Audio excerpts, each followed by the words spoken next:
It's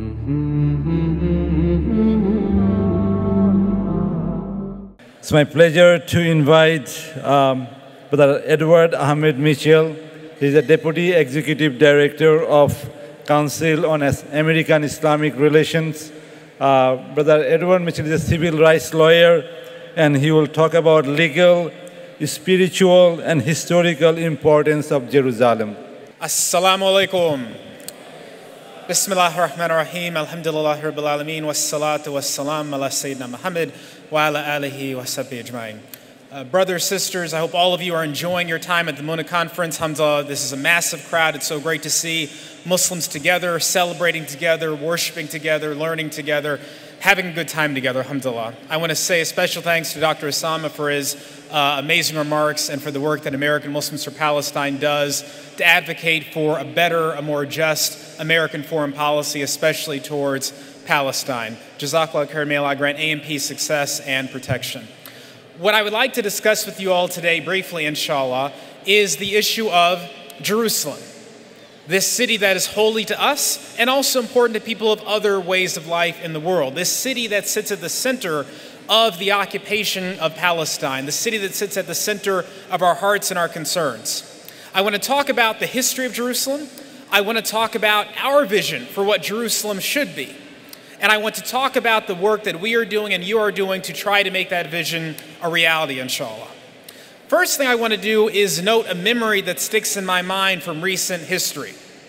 Back in 2021, a few months after President Biden took office, you may recall Muslims were relieved that President Trump had left the building, hopeful for maybe a more positive future, maybe a change in certain policies, the end of the Muslim ban, and we were hoping maybe that something different might happen in Palestine, that the Palestinian people might get a break from our new administration.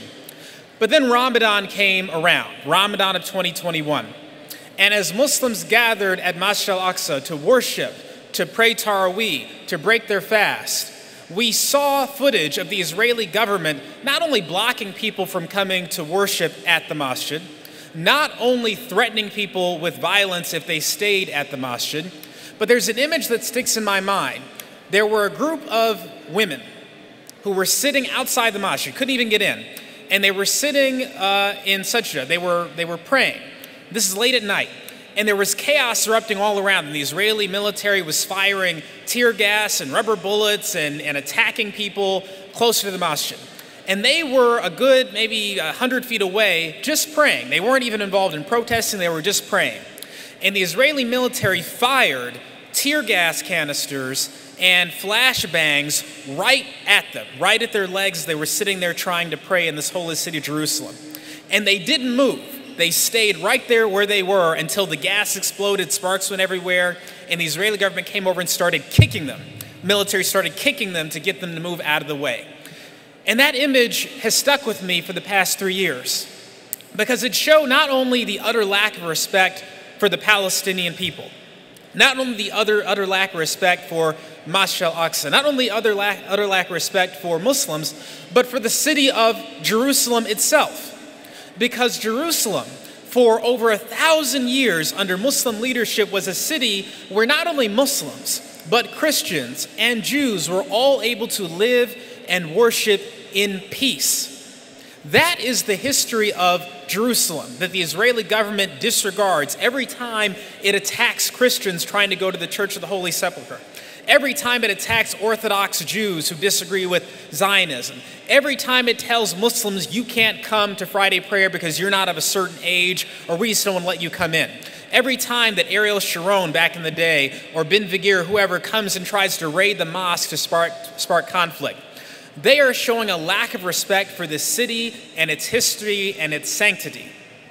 So let's talk a bit about the history of Jerusalem and what Jerusalem looked like when it was treated with respect.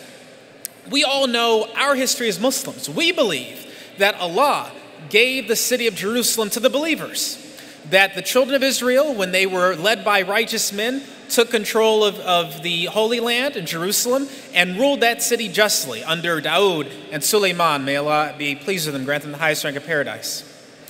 And after that, eventually, later on, the city fell into the hands of unjust people, the Romans, the Byzantines, who imposed their polytheistic beliefs on the people of Jerusalem, repeatedly wiped out the Jewish population, the children of Israel. And they ruled Jerusalem for centuries, the Romans, the Byzantines. Eventually, when the Roman Empire embraced Christianity, the Byzantines took over and they ruled Jerusalem. But the Byzantines would not allow Jewish people to come back and worship in Jerusalem. They kicked them out and they wouldn't let them come back.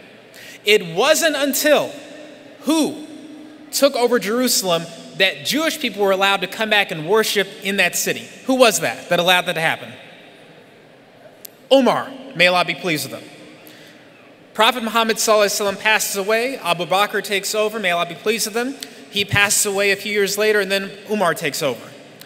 And Umar is the one who led the Ummah when it got to the gates of Jerusalem and was ready to take over the city of Jerusalem. And when the Muslims were ready to take over the city, the Patriarch of Jerusalem said, no, I will not surrender this city unless your leader comes and negotiates the surrender of Jerusalem. Now, most armies, including the Romans and the Byzantines, others, if given that demand, they would have done what? Ignored it. They would have conquered the city, massacred everyone in there. Not the Muslims. Caliph Umar left Mecca and Medina, and traveled all the way to Jerusalem with him and one companion to negotiate the surrender of Jerusalem.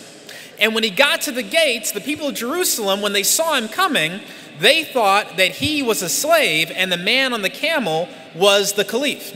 But it was Umar who was in humility, taking his turn walking while his servant was on the camel. And so it just shows you the humility with which he approached the city. And when he got to the city, he negotiated a surrender. He didn't fight and take over the city. He didn't hurt anyone. He negotiated with the Christian patriarch to take over Jerusalem. And one of the fascinating things is a key aspect of the negotiation was what would happen to the Jewish community that wanted to come back to Jerusalem. The Christian patriarch did not want to allow Jewish people to come back to Jerusalem. It was the Muslims, it was Umar who insisted, no, the Jewish people must be allowed to come back to Jerusalem, the children of Israel. And they negotiated, eventually struck an agreement in writing where the Christian patriarch agreed to turn over the city to the Muslims and agreed to allow Jewish people to come back and worship in Jerusalem. This was at the direction, the command, the insistence of the Muslims. And for centuries after that, Christians were able to stay in Jerusalem and worship. Muslims were able to be in Jerusalem and worship. And yes, Jews were able to be in Jerusalem and worship. And that didn't change until what happened? The Crusaders came from Europe, surrounded Jerusalem, conquered it, and did they negotiate the surrender of Jerusalem? Did they allow people to leave peacefully? No. They entered the city and they killed every Muslim they could get their hands on. They killed every Christian who did not agree with their particular interpretation of Christianity, and they killed every Jew. It was said that the city was running wet with blood up to the knees of people walking in that city. That is what the Crusaders did when they took over Jerusalem, and they ruled Jerusalem for about 80 years. Until a man you all know, Salahuddin, may Allah be pleased with him, led the Ummah back to Jerusalem, and once again was at the gates of Jerusalem. And what did he do? Did he conquer the city and massacre everyone there as the Crusaders did? Did he say that this will be a city only for Muslims? No. He conquered Jerusalem after negotiating its surrender. Christians were allowed to stay as long as they followed the rules. And once again, Jews were allowed to come back and worship in Jerusalem.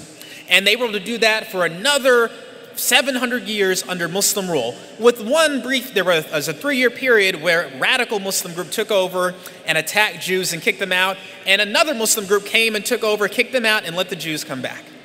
So the point is that for the vast majority of the time that Muslims led Jerusalem, this was a city that was respected, a city where Jews and Christians and Muslims could worship, live peacefully in that holy city. That is our vision for Jerusalem. A holy city in which people, despite their disagreements with us theologically, can come and worship and live in peace. You can go to the Church of the Holy Sepulchre without being beaten and attacked. You can go to your synagogue and worship without being attacked. You can go to the masjid freely without being attacked. That is what Muslims did when they led Jerusalem. And that is what the Israeli government has not done for the past 50 years. They have year after year abused not only Muslim holy places, but Christian holy places. They have attacked not only during Easter, not only during Ramadan, they have attacked throughout the year because they have not shown respect for this holy city and what it was meant to be. And so for us as Muslims, and for those in the Jewish and Christian community who are standing with us calling for the end of the occupation, we're not calling for the eradication of any people, absolutely not. We're not calling for anyone to be kicked here, kicked there. We are calling for a restoration of a time in which Muslims and Jews and Christians could worship in peace in this holy city. That is our vision for Jerusalem. And not only that, that is what international law that everyone claims to believe in requires.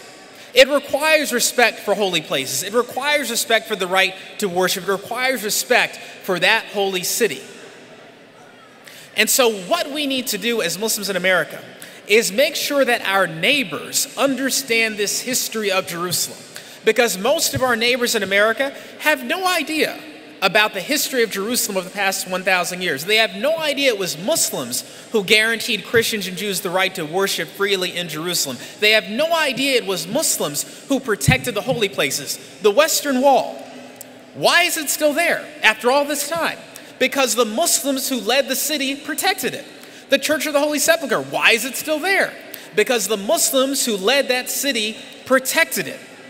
Right? Those holy places would not be there if Muslims of Islam did not respect the sanctity of Jerusalem and the different holy sites of the different ways of life. And so all we need to do first and foremost is make sure that our neighbors understand this history. They must understand that the status quo now is not the way it was and not the way it should be and not the way it has to be. And the next thing we need to do is to make sure that we recognize what the Israeli government wants to do. It is in slow motion trying to make it impossible for the Palestinian people to ever exercise their lawful right over the city of Jerusalem. They are eating up the land month by month, year after year, to make it impossible for a Palestinian state to exist. And they're doing it with the permission of our government. And so we must raise our voices not only for Gaza, which we must do, but we also must recognize what the Israeli government is doing right now under the cover of genocide. They're trying to gobble up more land, kick more people out of their homes, and make it impossible for Jerusalem to once again be what it once was. That is our fight as American Muslims. We are in a very, very unique position in this country. If we were Muslims living in Mexico, there really wouldn't be a lot we could do for the Palestinian people more than make dua. If we were living in Canada, maybe a little more we could do, but not much. Because the Canadian government isn't the main bankroller of the occupation. The Mexican government has nothing to do with the occupation of Palestine. It is our government, the American government, using our taxpayer dollars that is funding the occupation and oppression of the Palestinian people and the attacks on the holy city of Jerusalem. And we all as Americans do what? We work and we pay taxes. We are in some way funding what is happening. Therefore, we have not only the obligation to do something about it, but we have the unique opportunity, right? We can vote, we can protest, we can raise our voices. If we lived in certain Muslim countries that have decided to form alliances with the Israeli government, we couldn't say anything about that without going to jail, right? We'd have to just keep our mouths shut or risk imprisonment. We don't have that risk in America. We have the opportunity to speak up, and we have the communal moral obligation to speak up because it's our government, our taxpayer dollars that are funding what is happening to Jerusalem and the broader Palestinian people. And so that is what we have been doing, alhamdulillah. It's been so reassuring to see our younger generation, young people who are just as invested, if not more invested, in standing up for the rights of the Palestinian people and the freedom of Jerusalem than even the older generation. Most people are 20 years old, 18 years old, have never set foot in Palestine, have never been to Jerusalem, and yet they are the ones leading these protests. They are the ones risking their college careers to speak up against the genocide. They are the ones who are locking arms with their Jewish neighbors and their Christian neighbors and their humanist neighbors to say, this is wrong, Jerusalem must be free and respected once again. And so as we leave this convention, as we think about the injustice happening, let us make sure that we understand ourselves the history of Jerusalem so that we can educate others.